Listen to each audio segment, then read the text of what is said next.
जम्मू कश्मीर आएगी चुनाव आयोग की टीम। 8 से 10 अगस्त तक घाटी का दौरा करेगी चुनाव आयोग की टीम। तो ये तारीख काफी ज्यादा महत्वपूर्ण है। 8 से 10 अगस्त तक जम्मू कश्मीर का दौरा चुनाव आयोग की टीम करने वाली है। दरअसल विधानसभा चुनाव की तैयारियों का जायजा लेने के लिए टीम पहुंचेगी।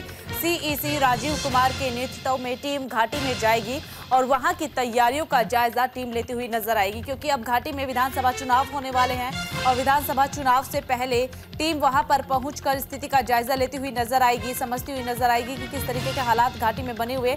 बीते कई दिनों पर अगर नजर डाले या फिर यूं कहा जाए कि बीते कई महीनों पर अगर नजर डाले तो हमने देखा घाटी में किस तरीके से आतंकी घटनाएं हर रोज सामने आ रही है। कभी कुलगाम में तो कभी कहीं पर, कभी किसी घाटी के छोटे से गांव में संदिग्धों को देखा जाता है, तो हर रोज घने जंगलों में मुठभेड़ की खबरें भी सामने आ रही है। ऐसे में विधानसभा चुनाव की तैयारियों का जायजा लेने के लिए टीम वहां पर पहुंचेगी कि घाटी के हालात सही है या फिर नहीं है। अगर नहीं है तो किस तरीके से विधानसभा चुनाव करवाए जाए, तमाम चीजें हैं जिन्हें जानने और समझने के लिए टीम वहां पर पहुंचेगी। तारीख जो है 8 से 10 अगस्त तक की बताई जा रही है कि 8 से 10 अगस्त तक पहुंचेगी टीम। सीईसी राजीव कुमार के नेतृत्व में ये टीम जाएगी, विधानसभा चुनाव की तैयारियों का जायजा लेगी। तो ये बड़ी अपडेट इस वक्त आपको बता रहे हैं जम्मू कश्मीर से जुड़ी हुई। जम्मू कश्मीर जाएगी चुनाव आयोग की टीम, क्योंकि विधानसभा चुनाव जम्मू कश्मीर में होने हैं। उससे पहले चुनाव आयोग की टीम घाटी पहुंच करके तैयारियों का जायजा लेगी कि किस तरह की तैयारियां हैं, कहां पर क्या चूक है, क्या कमी है, किस तरीके से उन कमियों को दुरुस्त किया जाए ताकि विधानसभा चुनाव के दौरान घाटी के लोगों को कोई भी दिक्कत का सामना ना करना पड़े। ये विधानसभा चुनाव काफी ज्यादा महत्वपूर्ण है और विधानसभा चुनाव की खबरों के बीच आतंकी घटनाएं भी अब लगातार घाटी में बढ़ रही है। इसलिए जम्मू कश्मीर में चुनाव कराना चुनौतियों भरा रहने वाला है। तमाम राज्यों की तुलना में जम्मू कश्मीर में चुनाव करवाना काफी ज्यादा मुश्किल है। इसलिए चुनाव आयोग की टीम 8 से 10 अगस्त तक घाटी में रहेगी। स्थिति का जायजा लिया जाएगा, हालातों को समझने की कोशिश और तमाम चीजों को ध्यान में रखकर चुनाव आयोग की टीम वहां पर पहुंचेगी।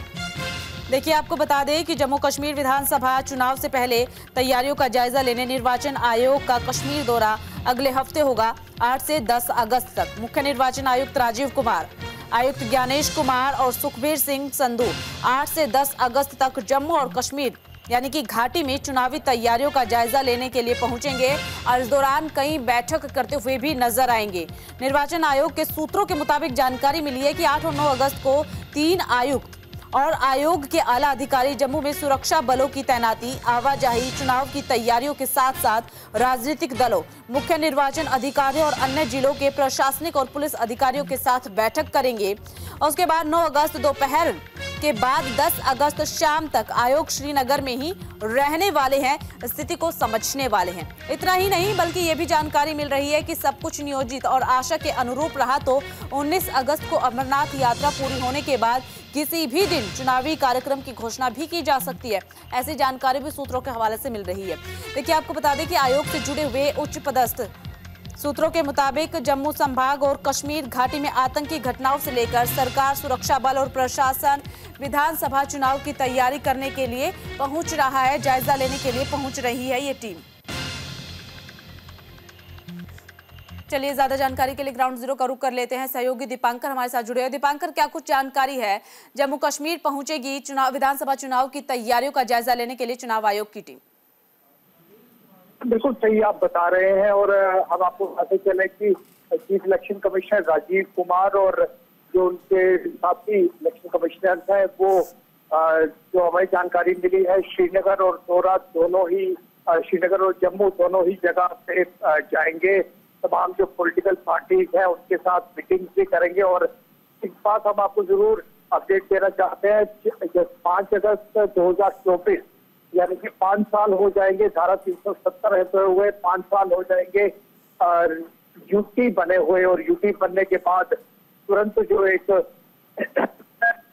केंद्र सरकार की और उसी तरह से हर राज्य में लगातार बात की जा रही थी कि 2014 में चुनाव हुए थे और उसके बाद 2018 में असेंबली बंद कर दी गई थी। तब की पीडीपी बीजेपी सरकार से बीजेपी ने अपना समर्थन वापस लिया था और आज उसके बाद 6 साल हो चुके हैं और जनरल पब्लिक का भी यही परसेप्शन है कि चुनाव जो है वो होने चाहिए ताकि वो अपने मुद्दे अपने लोकल एमएलए को बता सके। दूसरी तरफ सुप्रीम कोर्ट की भी एक आदेश साफ कहता है, जब आर्टिकल 370 के मामलों को लेकर एक सुनवाई हुई थी कि 30 सितंबर से पहले जम्मू कश्मीर में चुनाव होने चाहिए और उसी इन सब चीजों को देखते हुए ये एक बड़ा कदम उठाया जा रहा है। खुद जब चीफ इलेक्शन कमिश्नर यहाँ पहुंचेंगे उस समय जम्मू कश्मीर में ओवरऑल हालात जो है वो काफी अच्छे हो चुके हैं और सुप्रीम कोर्ट को भी ये भी आदेश का पालन करना बड़ा जरूरी है, क्योंकि सरकार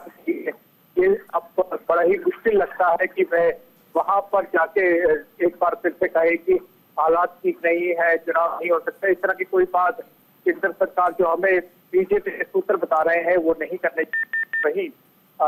परसों ही डिफेंस मिनिस्टर जम्मू का दौरा कर सकते हैं और चुनावी अभियान को खुद राजनाथ सिंह जम्मू 5 अगस्त के दिन सुचेतगढ़ में जम्मू के आरसपुरा सेक्टर में एक रैली करके जो बीजेपी का चुनावी अभियान है उसे शुरू कर सकते हैं। 5 अगस्त एक बड़ा ही जश्न का दिन है भारतीय जनता पार्टी पूरे जम्मू कश्मीर में और एक आर्टिकल 370 को ये हटने के 5 साल के बाद जिस तरह से 8, 9 और 10 तारीख को एक दौरा जो है वो चीफ इलेक्शन कमिश्नर का हो रहा है, सारी निगाहें होंगी, पर ये चीज साफ दिखाई पड़ रही है कि जम्मू कश्मीर आगे बढ़ गया है और अब जम्मू कश्मीर में चुनाव जो है वो बाकी 3 राज्यों के साथ बिल्कुल दीपांकर, और ये भी कहा जा रहा है कि अगर इस दौरे के दौरान, बैठकों के दौरान सब कुछ घाटी में सही पाया जाता है तो अमरनाथ यात्रा के बाद घोषणा भी हो सकती है तारीखों की कि कब जम्मू कश्मीर में विधानसभा चुनाव होंगे। बहुत बहुत शुक्रिया दीपांकर आपका तमाम जानकारी साझा करने के लिए।